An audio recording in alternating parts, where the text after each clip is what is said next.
going on, guys? Good morning. Welcome back to United View. Hope everyone is doing very well, having a good Friday. It's Friday, August 18. The transfer window rolls on, going a little bit quiet when it comes to all things Manchester United. It must be said. A little bit of news when it comes to Ryan Gravenberch, possibly a move for him. Benjamin Pavard, his move blocked. Maybe a bit of a fitness update from Rasmus Højlund. Who fancies a fitness update from Rasmus Højlund? Anyone? A fitness update from Rasmus Højlund? Yes, we'll go for a fitness update from Rasmus Højlund this morning as well. Sofian Amrabat, what's the latest going on with him? And Eric Bailly, what's the latest when it comes to his Manchester United exit too? So be sure to smash a like on the like button. Be sure to subscribe, bottom right-hand corner. Over 150,000 subscribers. We didn't really celebrate it that much, to be honest, with everything that's been going on the last few days. Didn't really celebrate it, but yes, a post went out on the UV. Is it called Twitter anymore? Is it called Twitter anymore? I'm looking in front of me now, and it still says Twitter, but it's still very, very X-ish, isn't it? I feel like it might be called it's X, isn't it? It's called X. And what does that mean when it comes to tweets? They're not tweets anymore. Are they posts? I think they're posts on X, or they're X's. But X's kind of sounds like a sort of a jilted lover, really, doesn't it? I mean, it's a U-turn, and it's a sharp left-hand turn I've made this morning straight away. But there you go. But there you go. Big up Josh in the chat, says X's. They're doing X's now. We're doing X's.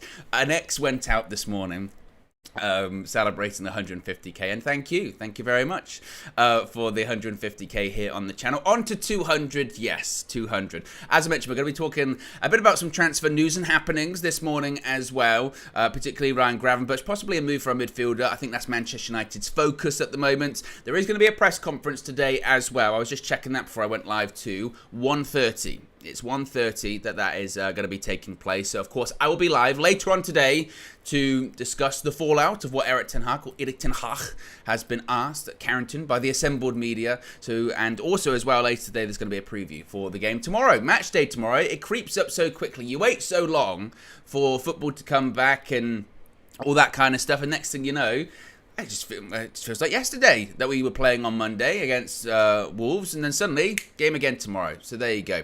Anyway, guys, let's get straight into the transfer news. Let's start off talking about Ryan Gravenberch. Now, again, I feel like I'm mispronunciating that name. If there are any Dutch speakers, if there are any people from the Netherlands, you can let me know. Spell it out phonetically. How do you say?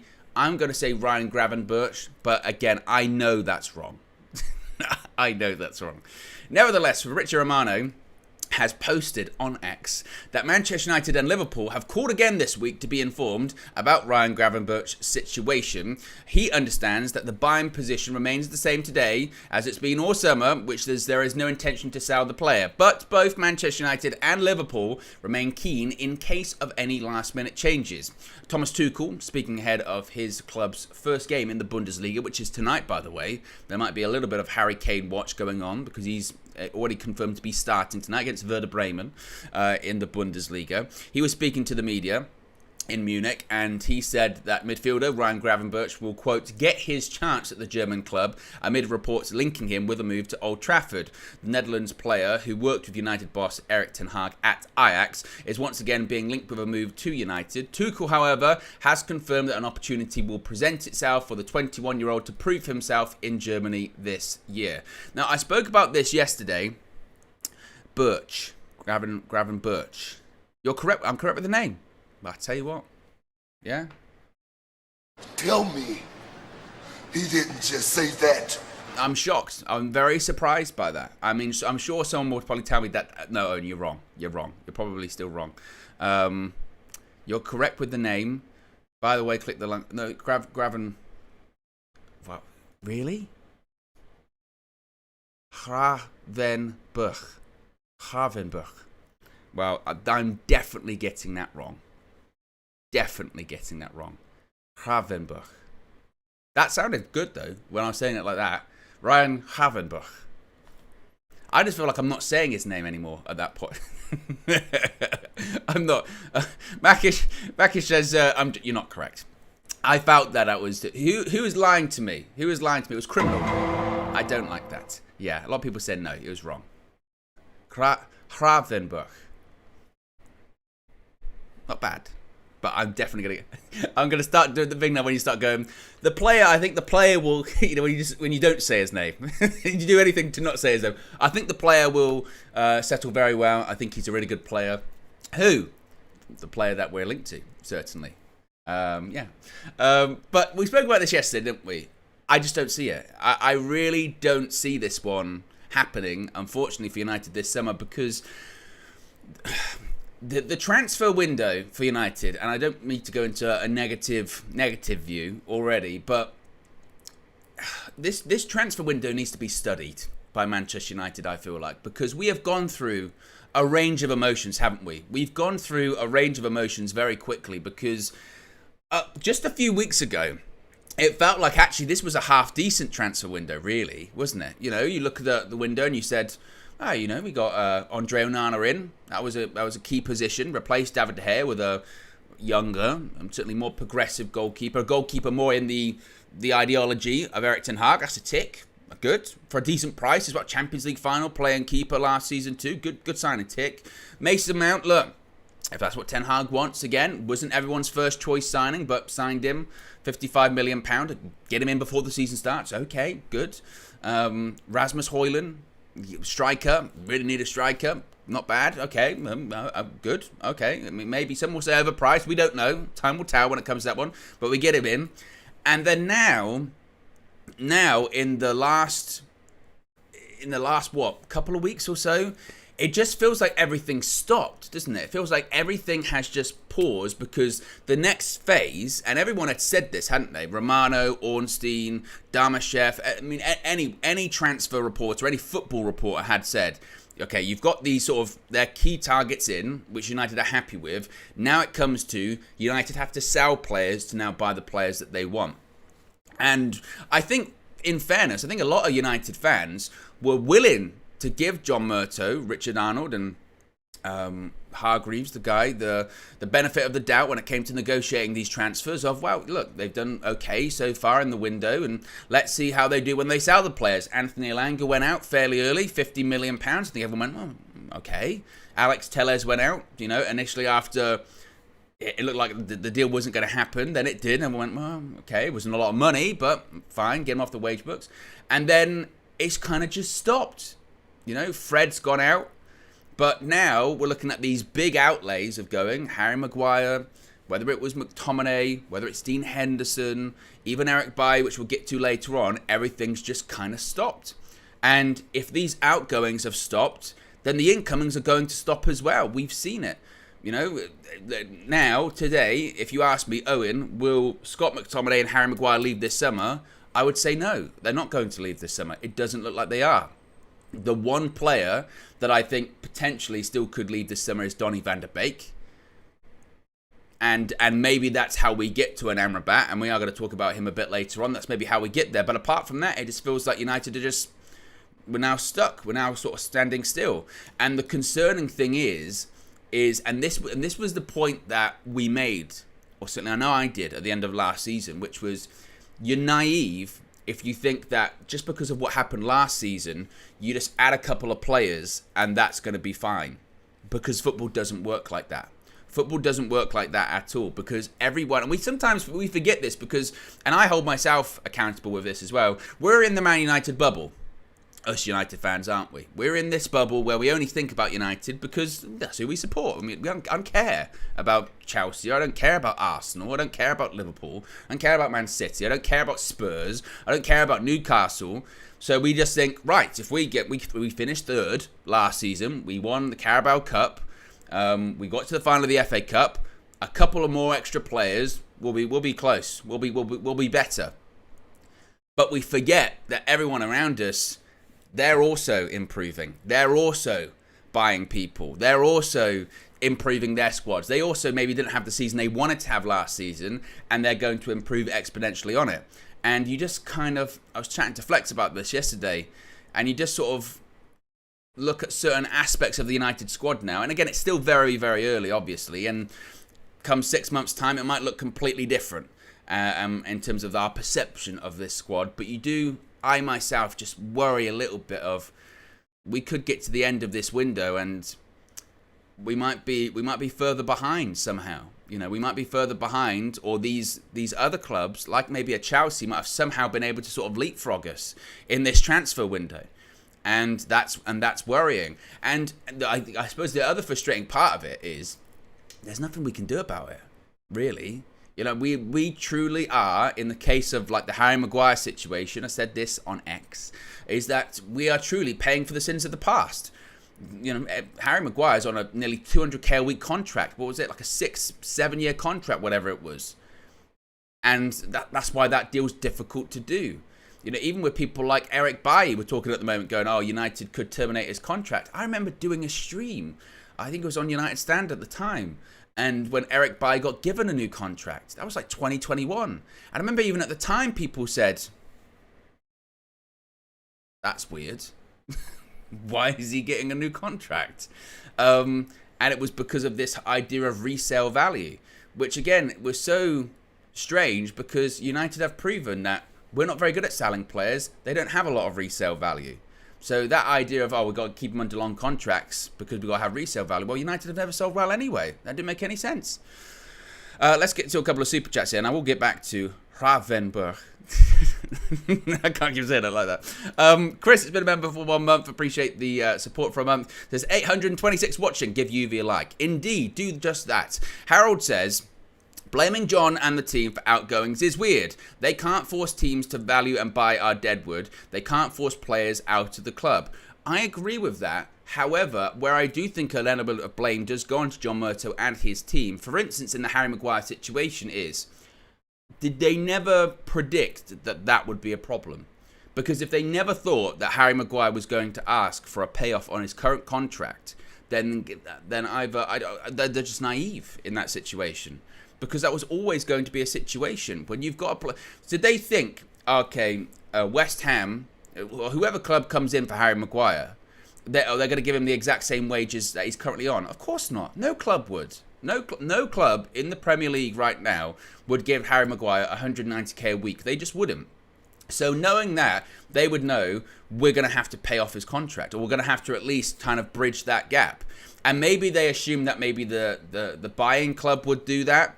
But again, very early in the negotiation, surely that would have come across too. Are you gonna pay off his contract, or is that, and what's going on with that? I mean, they even said earlier on, didn't they? I think they put the bid in, was it for 30, and United initially were kind of maybe looking for 35, and then it kind of came down to, look, his wages, it's got to be 30. Okay, let's go for 30, and that was it. So for them not to predict that, or for them not to assume that that would be the case, I think is just naive. You're right. They can't force players, and nowadays the power is certainly in the hands of the player, because if they've got a contract, if it's written down and it's signed, not a lot you can do. But this, when it goes back to planning, when it goes back to, again, effectively negotiating, when it goes back to utilizing the Saudi market more than we have this summer too. I think to sort of just say, there's not a lot they can really do about it, I think is giving them a bit of a pass in that instance. Again, you're right, there's certain things they can and can't do, but to be like, well, it's out of their hands, well, that, as Roy Keane once said, that's their job. It's their job not only to buy players, but also find effective ways to sell them, negotiate and broker deals as well. Lil Yo-Yo says, Owen, believe this trend is normal for Man United. Yes. I mean, do you want me to press the button? Is that where that one's going this morning? Believe. Yes. I mean, I'm just... I'm ground down already by this transfer window. You know what I mean? After... how long's the window been open at this point? 2.5 months or something like that? 2.5 months? It does really grind you down, doesn't it? It does. Yes. And Andre says there was never a deal, apparently, which again I find that very strange. That whole there was never, or they never, Harry had never spoken to West Ham, because either people must be they're miles apart with this one, really, aren't they?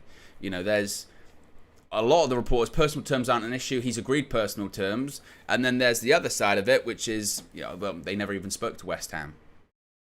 Okay. Again, very, very, very strange when it comes to that one. Nevertheless, as I mentioned, going back to Gravenberch.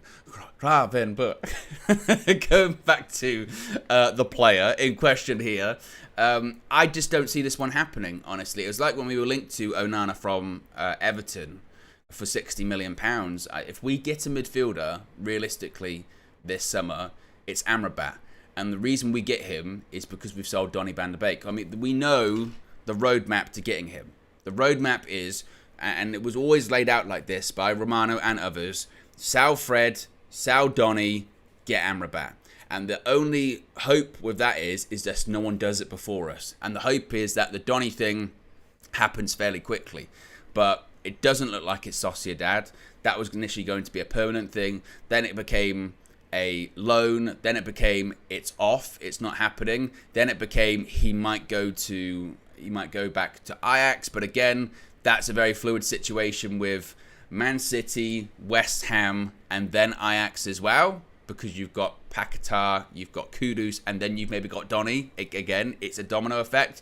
So clearly that would take a bit of time too. So United still might be waiting a week, maybe even longer, 10 days before a bid even goes in for Donny van der Beek. And by that point, who knows? We've seen what can happen, how quickly things can happen in the world of transfers, particularly when it comes to, Premier League clubs, snapping up people. Is Amrabat even still going to be available in that time? The ideal situation really would be Donny goes, we get Amrabat in, and then as it gets closer to the end of the window, we somehow manage to get Gravenberch on loan or something like that. We manage to get someone else in. You get to this point where you just think, even if it was an Amrabat, I'm worried.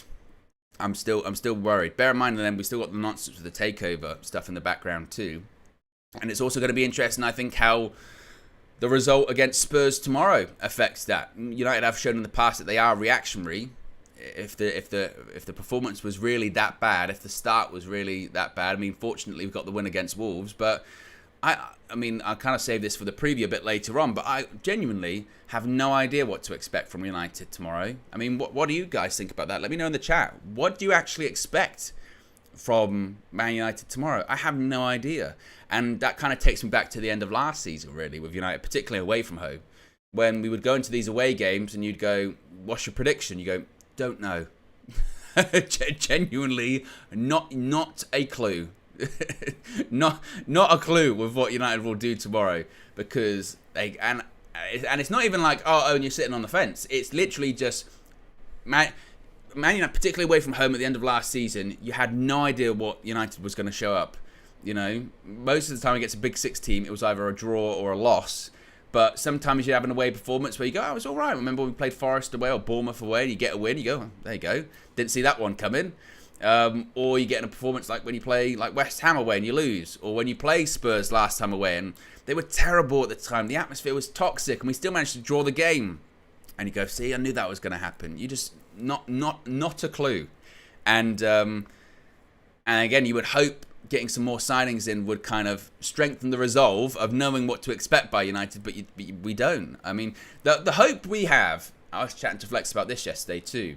My hope for this season, or certainly until like January, and who knows what can happen with United internally, structurally, between now and then, if the current timeline is anything to go by, nothing. But my hope is that Rasmus Højlund is far, far better than even maybe we could even envisage. And because let's be honest, he is a bit of a unknown entity. No one really knows how good Rasmus Højlund is going to be. I think most people expect that he's going to be okay. He's young. He's not going to be straight out of the blocks, unbelievable, incredible. But I think my dream and my hope, and maybe again it's naivety, probably it's more hopium, and a bit of copium mixed in there as well, is that he's far better than anyone think. And he hits the ground running, scores all these goals, and we're like, oh my God, what a player we've got here. Because if that is the case, and it's like, yes, because that was a big problem for us last season, was scoring goals. But again, I think that's unfair. I think that's unfair to have those expectations on him immediately. But it's a hope. really, as well. Let's have a look at the super chats before we move on to the next topic. Lil Yo once again says, if Man United were competent, we would agree a loan with an obligation, and Fiorentina uses their option for a year extension for Amrabat, he'd be here now. Oh, certainly we've seen with the David Raya deal at Arsenal, that's possible. And again, that's when I also look at this whole FFP stuff. FFP is such a buzzworthy topic at the moment, isn't it? But you look at Arsenal, they wanted to get, let's be honest, they didn't need to get David Raya. They've got a goalkeeper in Aaron Ramsdale. But they felt that maybe David Raya could be an upgrade, or at the very least, very, very, very strong competition. They looked at the deal. Is it feasible? They went with FFP. No, it's not feasible. They went, can we make it work though? We can get a loan in. We can get a loan with an obligation to buy. Do it then. Why can't United do that realistically? Why can't United look at these deals again, Gravenberch or even Amrabat, and go, we can't do it now, but you know, instead of trying to hope that we can do it in a couple of weeks, can we not do a loan? Can we not do something? Can we not do anything? Can we not be? And that's kind of the problem with United too in the transfer market, is it is still very clear we are not as agile as other clubs in doing deals or being creative in doing deals. And in a summer transfer window where United had said from the start FFP is going to be a problem, we've got FFP restrictions, you've also got other clubs that are sort of putting two fingers up at FFP and going, whatever. You know, FF what? You know, actually, I can do it here. FF What? FF What? 10 million. What? 100 million. What? 200 million. What? 115 million. What? 60 million. What? They can just keep doing it over and over again. If you're in the case of Chelsea, let's just keep putting more money out there. Again, my sort of prediction of it, of Chelsea's game plan this summer from an FFP point of view is, let's just try it. You're gonna fine us. What? You're gonna ban us. What? If you say next summer, oh, you can't sign players for a year, well, we've already got the players, and we've already got the players for a decade. You're gonna fine us. We've already spent like nearly £1 billion. You think a fine's gonna hurt us? What? And I think that's what Chelsea's kind of mindset is when it comes to it too. And United are looking at it and saying, well, we got fined earlier this year from FFP, so it is real. Everybody knows that FFP is a crock of shit, really. Everyone knows that at this point. It's nonsense, really. And also, I don't know if you guys saw this, the report that the Saudi Pro League were negotiating with UEFA to try and get a Saudi team into the Champions League once the format is expanded. And it was going to be like the winner of the Saudi Pro League is given a wild card entry into the Champions League. And you say, first of all, that sets a very dangerous precedent. Because if that's what we're saying, then suddenly we're allowing teams in from everywhere, from around the world, and suddenly it's not the European Cup anymore, is it? You might as well call it, what's the difference between that and the Club World Cup? Just allow everyone to get into that competition, right? And also, if this Saudi Pro League team is going to go into the UEFA Champions League, are they going to adhere to UEFA FFP rules and principles already? Because I don't think they'll pass at the moment. So actually, I should put a poll in the chat with that. I mean, you can let me know.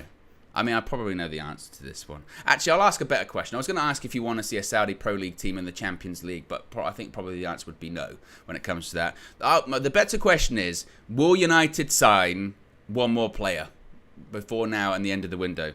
Will United sign one more player before the window closes? Community has been asked. Poll is in the chat. There you go. So we can gauge the opinion of how well United are going to do. If we're going to do anything before the window closes, certainly. Let's move on. I spent too long on one topic this morning. Be sure to smash a like on the like button. Got nearly 1,400 people watching. How many likes am I currently on? 195. If you haven't already clicked the like button, see if we can get to 500. Yes, 500. It's a lofty target, I know, but anything's possible as long as... you can do it! But anything's possible as long as... Believe. Thank you, Don Robbie. I say that way too often nowadays. It's becoming a bit of a tick. Let's talk about Benjamin Pavard and how this deal is basically off, isn't it? It's incredibly redundant because L'Équipe has said that Erik ten Hag had guaranteed an important role to Benjamin Pavard, who is seduced by the size of Manchester United and the ambition of the project. For now, the transfer is blocked due to Harry Maguire's refusal to leave. Now, Thomas Tuchel was asked about Pavard. He said, quote, Benji hasn't communicated to me that he really wants to leave. As of now, there hasn't been an offer. He's our player and gets full support. Until that changes, we're fully counting on him. Now, he might not be going to United, but it looks like he could be going maybe to Inter Milan. Inter Milan are reportedly ready to sweep in and gazump Manchester United's bid to sign Benjamin Pavard from Bayern Munich. Of course, United have been linked with the French defender in recent days, and he set pulses racing when he responded to a message of Raphael Varane on social media. He was also liking several posts, wasn't he? But according to L'Équipe, Inter are set to launch their own bid to sign Pavard in the coming hours. And it goes back to the Maguire situation, isn't it? You know, it's just the whole thing is redundant. The moment that Harry Maguire, it was reported by Darmesh and Fabrizio Romano and the others that Harry Maguire was staying, it means Benjamin Pavard is not coming to us. I mean, he still might want to leave this summer, and it looks like he does. He's got 1 year left on his contract, and he's decided, you know, I want a different challenge, I'm off. But it looks very unlikely now that he's going to come to United. He might go to Inter. There are reports linking him to Arsenal because of Jurrien Timber's injury, and he's done his ACL, hasn't he? So, you know, they might be looking for a replacement for Pavard. And wouldn't you know it, by the way, if he does go to Arsenal, what I will say to those people that when we were looking for that replacement defender for Harry Maguire, that were saying, no, Pavard isn't good enough. I don't want Benjamin Pavard. You know, I said I would prefer maybe a younger option, i.e. Todibo, but I was fine with Pavard because I think the people that are putting down his ability, he's shit. He's rubbish. Did you see him come off at halftime in the Super Cup? He's just not good. And here we go again. United getting people based on their name and reputation. If he goes to Arsenal and plays all of these games, because he will, because Timber's injured, and suddenly he's good, then will those people go, yeah, Pavard was good actually, wasn't he? Yeah, he has won, you know, the World Cup. Yeah, he has won the Bundesliga. Yeah, he has won the Champions League. Yeah, he does play quite regularly for Bayern Munich. Yeah. I mean, it's just so frustrating with all this kind of stuff. And also, this is worth pointing out. I remember when Flex and myself did the show the other morning, whenever it was, a couple of days ago, saying about Harry Maguire and the deal being off and all that kind of stuff. And the title was Maguire refuses to leave. People got angry with that. They were saying that, you know, he hasn't refused to leave. United have refused to pay him. But even L'Équipe are saying it there, that Harry Maguire's refusal to leave. So that's worth pointing out too. Now, obviously, again, I think that is probably undervaluing actually what happened. You know, Harry Maguire, and I will say this, and people don't like to hear it, Harry Maguire is entitled to the money that he is asking for. Absolutely. It's written down in his contract. You know, it's there. That's the money he is owed. And again, that's United's fault. That's United's fault. That's United's problem. You know, that's the Ed Woodward legacy. As I go back to what I was saying earlier on. That's Ed Woodward's fault for giving players that, frankly, weren't reflective of that amount of money, these big, long contracts. And when it doesn't work out, and with the majority, if not all, of the Woodward signings, apart from a handful, they haven't worked out. When we try to move them on, we can't, because they rightfully so say, I'm owed this money, or I'm not going to make this amount of money elsewhere. I'm not going to do this. I'm not going to do that. And United can't afford to pay him off. Again, that's the Woodward legacy. I still would say, when it comes to Harry Maguire, I still would point to him and say, mate, do you really think you're going to play this season? Do you really think you're going to have opportunities to play? I remember those quotes when they came out with sources close to the player say, sources close to Harry Maguire say that, you know, he loves the club. I'm sure he loves the club. And he's very settled in Manchester. I'm sure he's very settled in Manchester. And he thinks there's going to be opportunities to play this season. I went, what? I'll go back to it again. Opportunities to what? Opportunities to play this season. Did he not see what happened last year, particularly towards the end of last season? The opportunities to play, if anything, they're going to be even more limited this year, because he played initially in those early Europa League group stage games because you don't really play a high quality of team. We were playing teams from Cyprus. We were playing teams from... Who did we have? We had Sociedad, we had Ammonia, and who was the other team that we had? Sheriff. You know, we had teams like that. So Harry Maguire's going to play in those games. We're in the Champions League now. He's not going to play in Champions League group stage games, really, unless Erik ten Hag is really, really comfortable with the team that we're playing and we get some, you know, very favourable draws in our group. But you never know when it comes to the Champions League. So even those games are going to be even more limited. A Sheriff from Moldova, thank you. So yeah, he played those games last year, but he's probably not going to play these games in the European competitions this year. So are we really saying that, you know, he's going to get into an England squad based on maybe some early Carabao Cup games? I mean, maybe some early FA Cup games as well, but they're in January as well. So I genuinely don't see when he's going to be playing. And I think if I was, I know I've said this a million times, and you know my thoughts on Gareth Southgate and the England setup, how it is at the moment. But if I was Gareth Southgate, I'd be honestly, and I hope someone asked him in the next international break, which is at the beginning of September, I hope someone asks Gareth Southgate about Harry Maguire and says, hey, if Maguire's still there, should he have left? Or, you know, what's his situation going to be like? Because he'll be picked. You know, he'll be picked for that England squad. You know, don't get me wrong. Absolutely, he'll be picked for that England squad.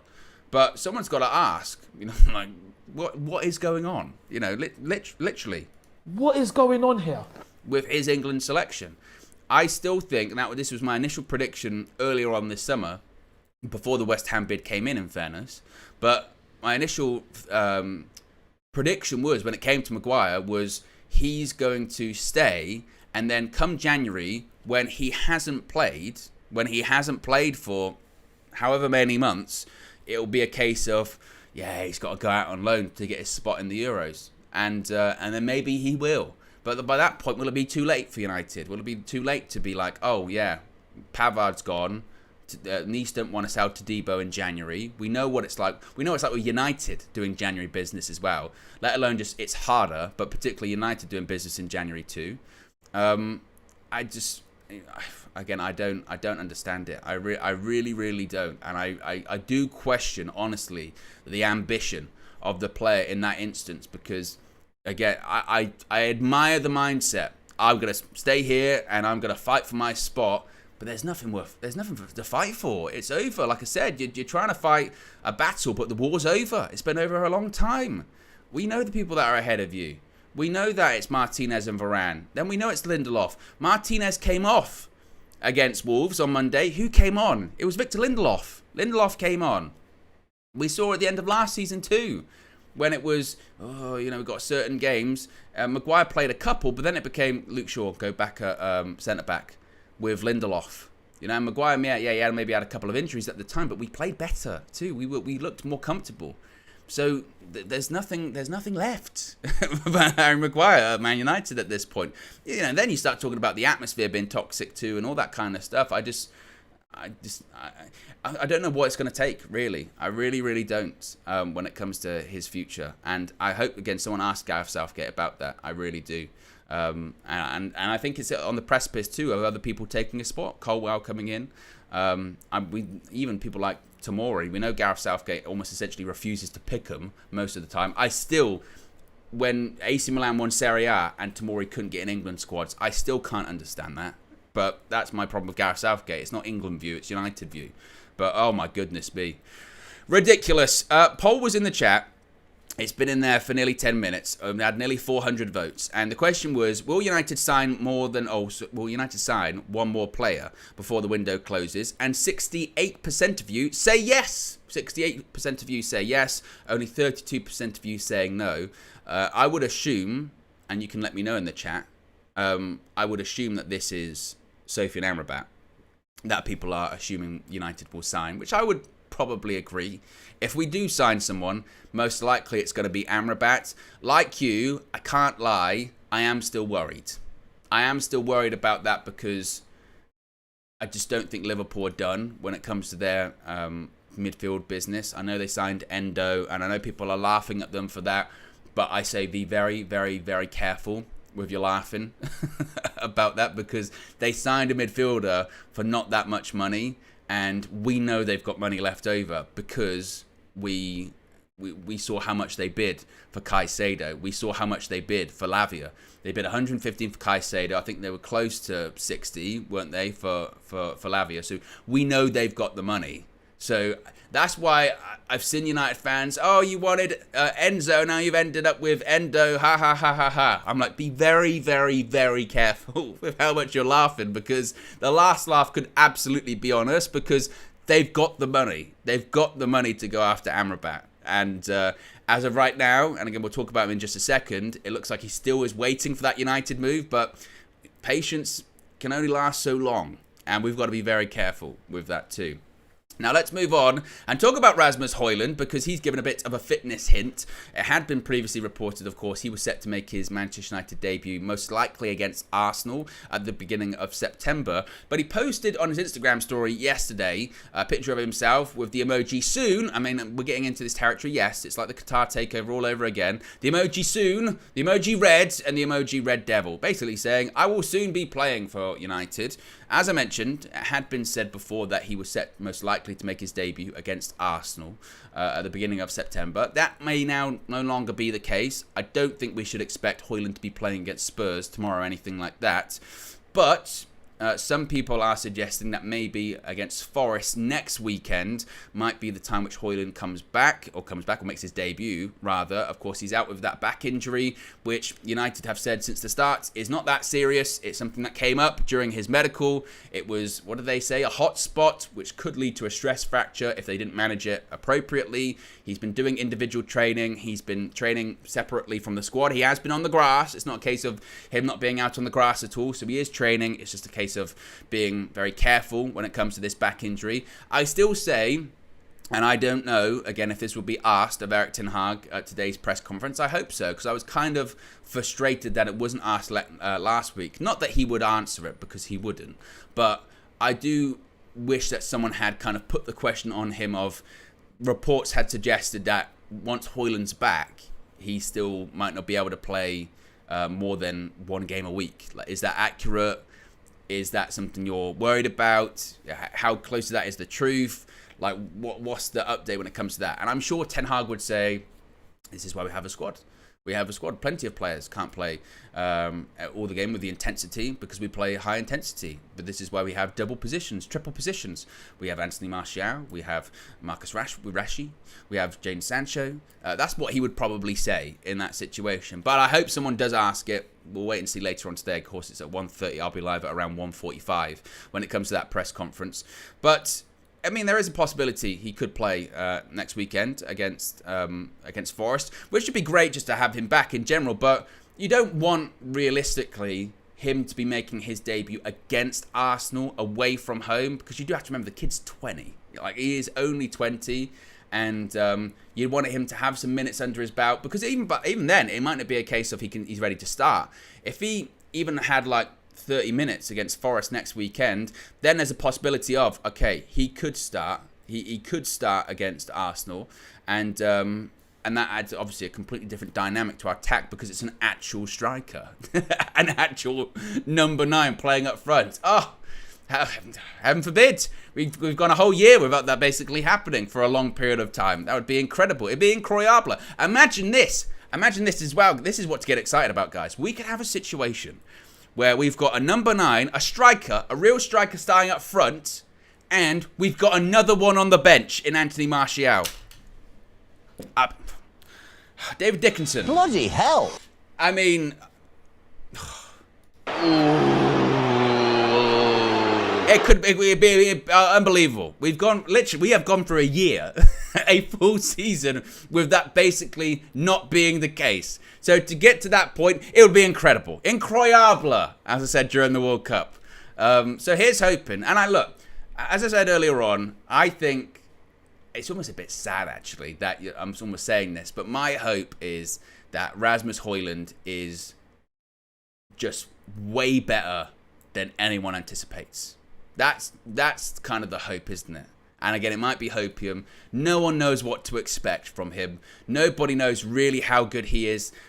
from United's point of view, there's an expectation that obviously we've signed potential, and he might not be it now, but hopefully he's going to be it in the future, and we've just got to be patient with him.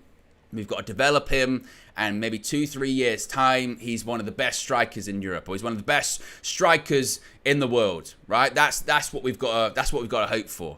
But the hope is, isn't it, that when we see him in that game, whatever it is, whether it's against Forest next week, whether it's against Arsenal the week after, that we're just like, holy shit, this guy is way better than we thought, and suddenly we've got a player. I don't know if it's going to be that. I'm not going to sit here and be a Rasmus Højlund expert, because I'm not, clearly. But that's the hope, isn't it? Or even if we know that he's not it yet, we see those signs of, yeah, he can be that guy in the future. That's got to be the hope. And then I do see what some people are saying with Martial of, well, if Højlund's the guy and Martial just keeps up the schedule that he had last season, which is he comes off the bench or he only plays 45 minutes, it doesn't matter, because we've got an actual other striker up front maybe. So that's the hope, certainly. But as I say, it's the hope that kills you. What else we got here? A couple of super chats. SK says, the biggest fallout of Saudi in the UEFA Champions League is the FFP restriction. If they're allowed, then every other club can say FFP2 officially. Well, that was something I was mentioning earlier, wasn't it? That I can understand UEFA's possible, really, desire to have a Saudi team in the Champions League because of the players they now have. Because, make no mistake, UEFA are looking at what's happened with the Saudi League over the last 12 months. They're looking at the competition in general. They're looking at, okay, well, a couple of years ago, we had all of these players. There is no Ronaldo in the Champions League anymore. There is no Messi. There is no Benzema. There is no Neymar. I mean, that's 4 of the biggest stars in world football of the last couple of decades. They all don't play in this competition anymore. And if they allow a team in, then they might be like, oh, suddenly, we can get some of these stars back. We can get some of these names back. We can also spike that viewership in the Middle East because they'll have a team in there. I wouldn't even be shocked if eventually they start going, hey, what about putting an MLS team in there? And it might just so happen to be Lionel Messi's team. Get him in the Champions League too. And again, it sets a dangerous precedent, doesn't it? And you're right. When it comes to the Saudi teams, that's when you start getting into, like, you're not going to be FFP compliant. Of course you're not. Have you seen some of the contracts that like Ronaldo and Neymar are on? I mean, it's astronomical. So that might be the biggest hold-up of it. Or, I mean, it depends how much they want to compromise to get that done, if indeed that's what they want to do. Do they change the rules, basically, of FFP? I don't know. SK says, Owen, I've definitely been poking the Liverpool fans with Endo. Sounds like Hendo in a Scouse accent. Well, look, this is what we'll see with that player from Stuttgart. I've seen still people saying, no, actually, he's really underrated. I don't know. We'll see what happens. Again, my thing with it is that, yes, obviously, it's a massive come down from the players they were looking for. And it's very United-esque, isn't it, to be going after, we're going for Bellingham, we're going for Enzo, we're going for Caicedo, we're going for Lavia. End up with Endo from the Bundesliga. It's not the same, is it, as those players, clearly. But I would also say is be wary because they're clearly not done in the market, particularly with midfielders. And we're also in the market for a midfielder. And I'm still reeling from the Cody Gakpo experience last winter. El Cap says, we could have Højlund, Martial, and Green Goblin.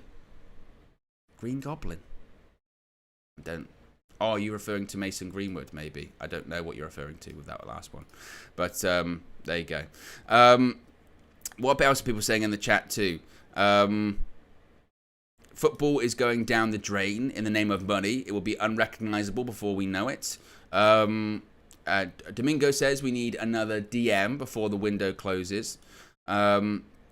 Yes, and I'm going to end that poll now as well because that's been going up for nearly 20 minutes, nearly 600 votes. The final decision in that one was, will United sign one more player before the window closes? 70% of you say yes, United will. I'm going to put a new poll in, actually, and the new poll is going to be regarding Rasmus Højlund. The new poll is going to be Rasmus Højlund, and will he play against Forest? Because, again, I don't think he'll play tomorrow, obviously. But I think he's going to be playing he might be playing against Forest. Yeah. So let's have a look at this. will Højlund play against Forest? Poll is in the chat once again, and that had, how many votes did that have? Something ridiculous, like 800 or whatever. We've got nearly 1,600 people watching, which is great for a solo stream on a Friday, and we've only got 321 likes. We're still 180 away, just under 180 away from 500. So if you haven't already, click that like button as well. We've also got a super chat here from Glenny Boy. Says FIFA would block to protect the Club World Cup. Well, that's kind of my theory on it as well, with that whole possibly getting Saudi involved in there, possibly getting like an MLS team involved in theirs. Then that essentially becomes what the Club World Cup is, really, isn't it? It really essentially becomes what they're looking for. And also as well, other continents have their own Champions Leagues, don't they? There's an Asian Champions League as well, so it then kind of cannibalizes those other competitions. So I don't know, but you know, European football is very much on the verge of changing drastically. Football is on the verge of changing drastically when it comes to competitions, rules and competitions. The Champions League's changing next season. The format that we have this year, it's turning into like a league format, isn't it?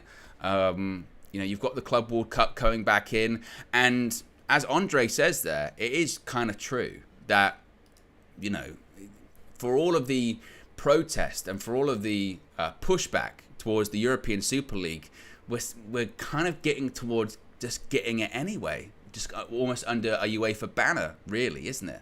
That's really what we're heading towards. You know, the European Super League was pushed back because it was this sort of, you know, separate breakaway competition out of UEFA, but really it's just a case of UEFA go, no, you can't have that, we'll do it our own way. And that's basically what they're doing. Steffi Jenks, been a member for 13 months, over a year. Big up Steffi Jenks, one of the mods, one of the members, long-time supporters here on the channel. Big up Steffi Jenks. I'm sure the entire chat will big up Steffi Jenks. Says, like it up, like it up. Indeed, the song created by Haley. Oh. Now, this is the thing. You know me, guys, and I don't know if you have seen this or not. I don't know if you've seen this, but Haley's fan view, a lot of people really enjoyed it.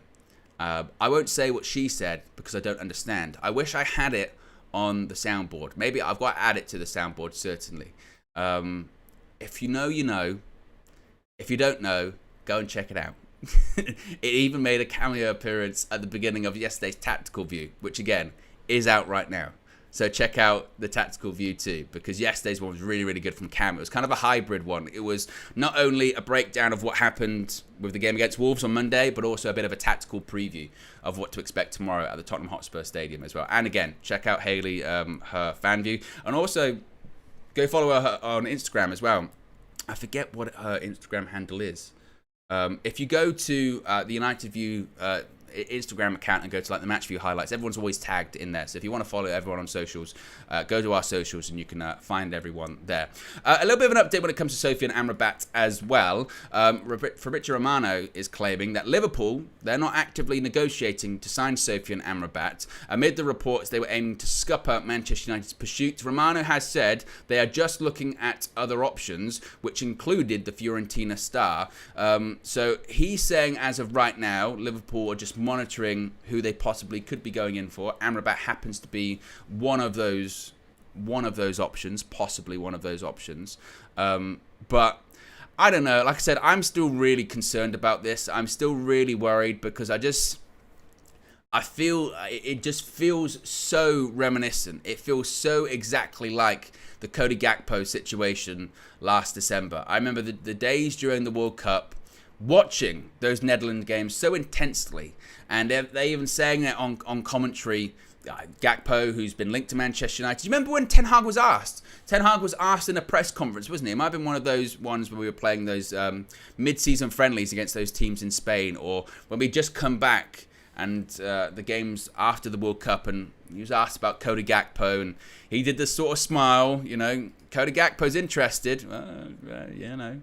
I can't really. I don't talk about other players. A bit like with Frankie De Jong. Frankie wants to join us. Oh wow, you know. Eric tonight. He's on the phone to Frankie every day. Remember that one too. He's on the phone to Frankie every day. He's chatting to Frankie. Really wants to join United. He just wants to get his money. He's basically joined. He's coming. Everyone knows he's coming. And then he didn't. And it turns out he never wanted to leave Barcelona. He wanted his money, but he never wanted to leave Barcelona. He's still at Barcelona. He won the league. Cody Gakpo, he really wants... And to be honest, I don't doubt that Cody Gakpo really wanted to join United. By all accounts, he might have been like a fan. He really liked Erik ten Hag. And United, of course, wanted the player. But guess what? We had no money, so we couldn't get him. In the end, we signed Sabitzer on loan. The only reason we signed Sabitzer on loan is because Eriksson got injured. He was out for like 2 or 3 months. And then we signed Wout Weghorst, yes, on loan from Burnley, even though he was on loan at Besiktas. So we were never really getting Cody Gakpo. So why all of that stuff came out suggesting that, you know, oh, we really, really want him. What were we doing? What due diligence were we doing on a player that we knew we couldn't get? I don't understand that. Nevertheless, when it came out and he's going to Liverpool, we look like the idiots because we've been chatting for weeks, for months. We're getting Cody Gakpo. And you see the player now. Cody Gakpo in this team? Are you kidding me? Cody Gakpo right now in our front three? Yes, please. He's a good player. He's very, very good. And even then, I remember some people giving it, nah, he's not that good. He's all right. I think he's better than what we've got at the moment in that front line. Would you take... I mean, I know Cody Gakpo kind of primarily plays on the left, but he can play as a striker as well. On Monday, if we'd had a situation where you could have Marcus Rashford on the left and Cody Gakpo playing through the middle, I'd have taken that. Absolutely. Even on the right, which I know he doesn't really play that much, but he played across the in front three for the Netherlands at the World Cup. Maybe good player, you know. So at least with Ten Hag, he knows what he's meant to be looking for. So my concern going back to the Amrabat one is that there's been so much this summer, hasn't there? Of we're definitely getting him. Amrabat. He's just waiting for United. He's waiting. That's what we're waiting for. He's waiting for the offer. He's turned down moves to West Ham or Saudi, which might be true, you know. But he's turned down those moves because he's waiting for United. We're making this guy wait a long time. And by all accounts now, he's got new agents. He did negotiate with Liverpool in January, I believe. I believe he did. And I saw, I think it was the Muppeteers saying that Klopp and his agents kind of clashed. It didn't happen. I think he was going to possibly be going to Barcelona in January. Again, it didn't happen because of Barca's financial issues. But he's waiting. That's the whole thing. He's waiting for this United move at the moment. And the longer we make him wait, and again, a bit like with the Cody Gakpo situation of we're definitely going to get him, and then he goes elsewhere and we go, we could never afford him anyway. I worry. I think if you look at that situation and say that it doesn't raise red flags, then I don't know what does. You know, I still am leaning towards we'll get him, but I'll be a lot more confident once Donny van de Beek goes. And again, it's not even the Donny van de agenda at this point. It's just a case of if Donny goes, we will get another midfielder. If Donny, you know, in like 10 days' time is still here, I'm very concerned. I still think Donny will probably go. For the sake of his career, really, he has to. And I think he's far more open to a move, let's say, than like a Harry Maguire. I think that instant is like not the same with Donny. He actively wants to go and he knows he needs to go. And there are options for him. But the longer it goes on, the longer you have to get worried, you know. And that's the concern. What are people saying in the chat? Some people are saying they still wouldn't have Gakpo, but a lot of people are saying that they would. Bartholomew says, some of us wanted Gakpo over Anthony. We were right. Anthony has 1 foot, and even that 1 foot isn't great. Almac says Gakpo only costs around £35 million. We're broke. Sadsack says Gakpo is better than Bruno. My goodness me. I still, like I said, I would have taken Cody Gakpo. I think to say that he's not any good, I think is kind of, it's almost a bit sort of salty, really. He'd have absolutely fit. And also as well, you talk about Ten Hag when he says he wants us to be the best team in transition. He says that a lot just now. I want us to be the best team in transition. Having a Cody Gakpo and a team in transition, he's more suited really, you know, to that kind of play, I think. So again, red flags with Amrabat, but still hold out hope. Indeed. Finally, Eric Bailly, a bit more of an update on Eric Bailly. This was a bit of a strange one considering a report came out like a day before, completely the opposite. Nevertheless, with Eric Bailly, a report from France from RMC Sport is suggesting that United are, quote, willing to terminate defender Eric Bailly's contract. Of course, he spent last season on loan at Marseille. and he's been listed as a, quote, must-sell player this summer.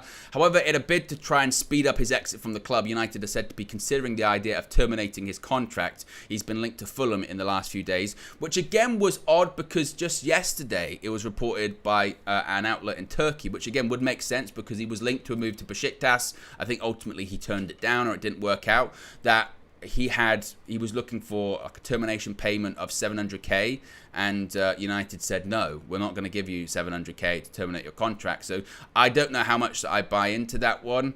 The buy one, it looked like he was basically going to Al Nassr. It doesn't look like that's happening now because they're going to be signing Aymeric Laporte. So now it's a case of where does he go. I was kind of surprised he turned down the move to Turkey, honestly, because it felt like a decent move for him to go to. We've just seen Fred go there as well to Fenerbahce. And, I mean, in terms of offers on the table, I mean, there's maybe Fulham, you know, but if it's Fulham, then why should we have to terminate his contract for that? Give him a free, say Fulham, you can have him on a free transfer, but we're not giving by 700k. You can figure that one out. So hopefully United do that, but to be honest, when it comes to, again, us bringing people in, I don't know if Eric Bailly's thing really even affects it that much. Are you looking at Eric Bailly's transfer as a big fundraiser, really? I know it all counts. I know it all goes into the same pot, essentially.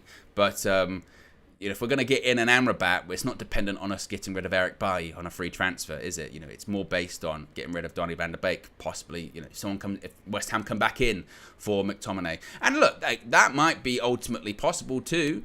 If they get all that money for Paquetá, they're going to get Kudus, but I'm not going to spend all of that money on him. So there's a possibility they could come back in for McTominay. They could come back in for Harry Maguire and say, yeah, I know you couldn't figure out that £7 million payment from United, but maybe we're willing to give you a little bit more of a signing-on bonus, a little bit more of a signing-on fee, and then it cuts that fee down from 7 to, I don't know, 5 or 4 for United, and suddenly United go, actually, yeah, we'd be happy to pay that. So anything can happen in the coming days, but with United, I mean, like I said, it's the hope that kills you, isn't it, really? And what a positive note that is to end on. Nevertheless, guys, as I mentioned, be sure to smash a like on the like button. Be sure to subscribe, bottom right-hand corner. I will be back later on today. 1:30 is the press conference. Erik ten Hag talking to the assembled media at Carrington. So I'll be live probably about 1:45, something like that, going through the questions, the quotes, all that kind of stuff too.